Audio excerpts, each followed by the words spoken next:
This program was made possible by Teletime Video Productions.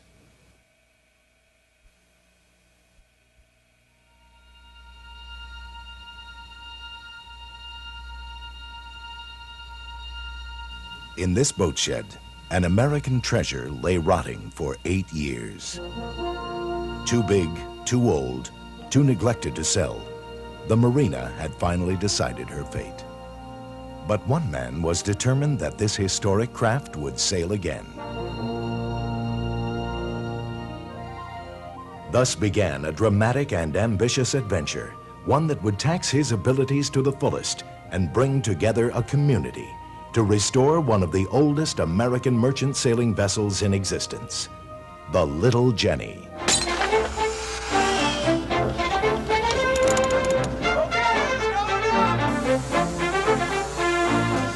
Their goal, to rendezvous in OpSail 86 with the most stirring testament ever to American freedom, the Statue of Liberty.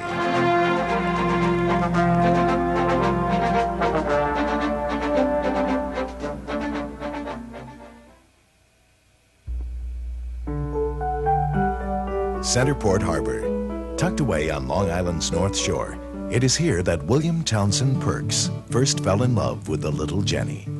When I was just a little boy and life before me lay, I remember how filled with pride to hear my father say, your dreams are like the mainsail set high up on the mast, run before the free wind as long as dreams can last. Earliest experience I had with this vessel was when I was a small kid, remembering it being moored outside the Huntington Bay Club offshore there. Swimming out to it at nighttime and playing pirate aboard it when the owners weren't on board. At age 21, Perks became a bay constable, a policeman on the waters for his hometown. Never far from his mind, though, was his dream of owning the Little Jennie. One day, September 19th, 1984, his dream came true, a dream which would soon turn into an obsession. We met down at Knutson's one afternoon, and he showed me this scow, and I had to take a couple steps back and say, I think the boat is really beyond help. Glenn LeMay, a friend of Perks who would later play a key role in the restoration. And there wasn't a whole lot left of the original equipment. There was nothing. There was no engine. There's just basically a hull and a deck, and that was about it. Perks had purchased the vessel for $1. At the time, he never realized what an historic find the Little Jennie was. We went right to work on the boat, started in with the patch of the vessel, put a quick coat of bottom paint on her, and launched her about 12 hours later, just making the tide. A friend's tugboat towed the Little Jennie to its mooring just off Perks' waterfront home.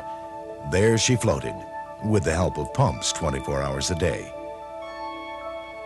Meanwhile, an idea germinated in Perks' mind to sail the Little Jennie in OpSail 86, the tall ships parade in celebration of the Statue of Liberty centennial. It was only 18 months from the event, so Perks went right to work. The first step in the restoration was the integrity of the hull. For that, the Little Jennie had to be raised out of the water. LeMay volunteered a crane from the LeMay & Sons Construction Company. The boat weighed 30 tons, near the maximum capacity of the crane, and it had to be lifted from an awkward position. It was the feeling of the crane operator that we would be able to succeed. But what no one had accounted for was the bulkhead, the retaining wall that separates the land from the sea. After several attempts at raising her, the bulkhead started to give way under the mighty tonnage of crane and boat. So it was a fact of what was going to give way first. The crane was going to fold, or was the bulkhead going to give way and the crane would topple in on top of the Jennie? Wooden planks were placed underneath the crane's outriggers to distribute the weight. But the tide kept getting lower, making it more and more difficult to raise her. Finally, she was plucked from the mud and swung gingerly into her restoration cradle.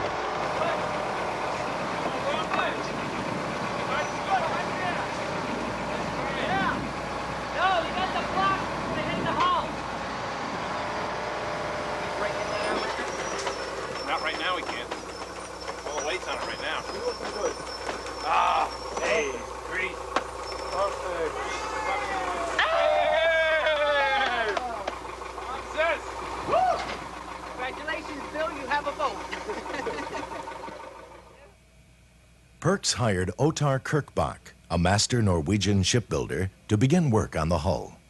In the late part of the winter, he called me and asked me if I could start around March. And then I had a look at it, and I recognized the boat right away. And I kind of got interested, and I said, yes, I'll work on it. 3 watertight bulkheads had to be installed. A watertight bulkhead is a wall running from one side of the hull to the other. It forms the inner support structure for the hull and is also installed as a safety measure in case the boat takes on water. Ottar then secured bilge keels to either side of the hull. Bilge keels are a compromise to the original retractable keel, but it was a compromise born of the realities of time, money, and the shallowness of Centerport Harbor. And I believe, as the people at OpSail believe, that this is going to be the greatest historical event in this area that we've ever seen. Perks' enthusiasm was infectious, and though the early fundraisers, held at local pubs, netted a total of $250, Operation Little Jennie was born. They are now not celebrating our nation's history, they are celebrating the immigrants, all nations. Ships from all over the world are going to be coming right here to New York to celebrate this statue. The ultimate creation of another place and time. Meanwhile, Perks dug back through time and discovered some startling facts about the Little Jennie. It was far older than he had ever imagined, 102 years old. Indeed, upon further investigation, he determined it to be one of the oldest remaining American-built merchant sailing vessels. This boat was made of lumber, full grain right to her spine. Back was made of a Douglas fir, oak ribbed and planked in pine. She is a bugeye ketch, 61 feet long, originally built to dredge oysters in the Chesapeake Bay. It became apparent that the Little Jennie is the very last original sailing bugeye ketch, a particularly American style of craft because it descends directly from the American Indian dugout log canoe. Large trees were plentiful on the Chesapeake then, and the local Indians would create canoes by hollowing out the logs with fire. The European settlers capitalized on the design by using more than one log and adding sails. The early colonists decided that they needed more space to be able to take larger cargoes than what the Indians needed, so they immediately would take 2 canoes and tie them together. And then someone decided, well, hey, we can take 3 canoes and dig them out just like the Indians did, but we can make them a lot wider. And so we ended up with 3 log canoes, and eventually we ended up with 5 log canoes, and then 7 log canoes. The ultimate, however, was when you got into canoes that were made out of 9 logs. And by that time, they began to be called bugeyes. And no one knows for sure why they're called bugeyes, except that some believe it's a Scandinavian offshoot of a bucky, which was what they called an oyster. You cut a tree down and you mill it into lumber. Work out some plans and you hope and wonder. Recognizing the booming Chesapeake Bay oystering industry, James T. Marsh leased some land in Solomon's Island, Maryland, and soon became the most prolific and innovative builder of the Chesapeake Bay bugeye, including, in 1884, the Little Jennie. She is a framed and planked bugeye. Instead of a hull constructed of huge logs, the Jennie's hull is made up of well-measured planks, supported by regular frames. The efficiency was so great, even with the sail and depending upon the wind, that they were able to scrape the bottom of the Chesapeake Bay clean, so it became surplus almost as quickly as it was produced. The ultimate creation of another place and time. Back on Long Island, word spread of Perks' love affair with the boat, and work continued on the hull. In order to attract larger sponsors to the project, Perks felt it urgent to finish the hull and get the Little Jennie back in the water. Meanwhile, ship's carpenter Donald Taub fashioned the bowsprit. Chesapeake Bay boats, bugeyes, and skipjacks tend to be very heavily built, fairly heavily sailed, because they were meant to be heavily loaded. And The Little Jennie, of course, was no exception.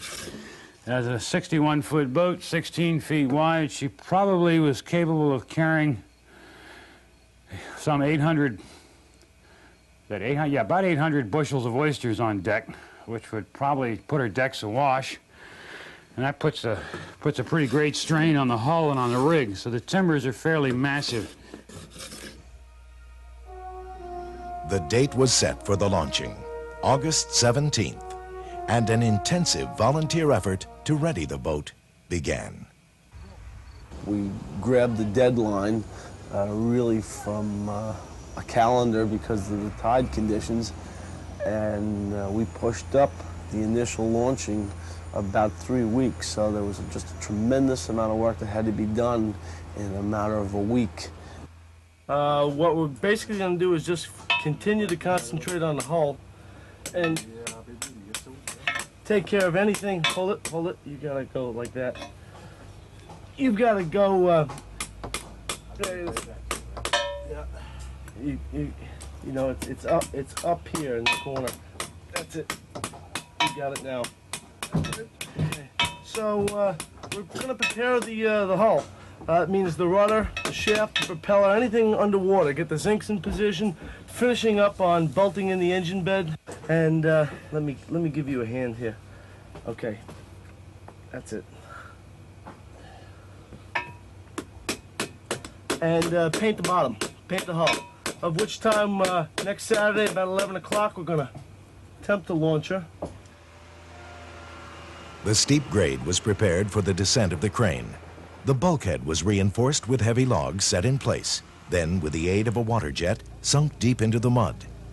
Through the dog days of August weather, volunteers sanded, patched, and painted the bottom.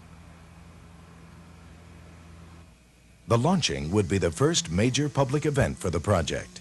Hundreds of onlookers were expected, as well as the print and electronic media. A missed deadline or a careless mistake would destroy the credibility of the fledgling project.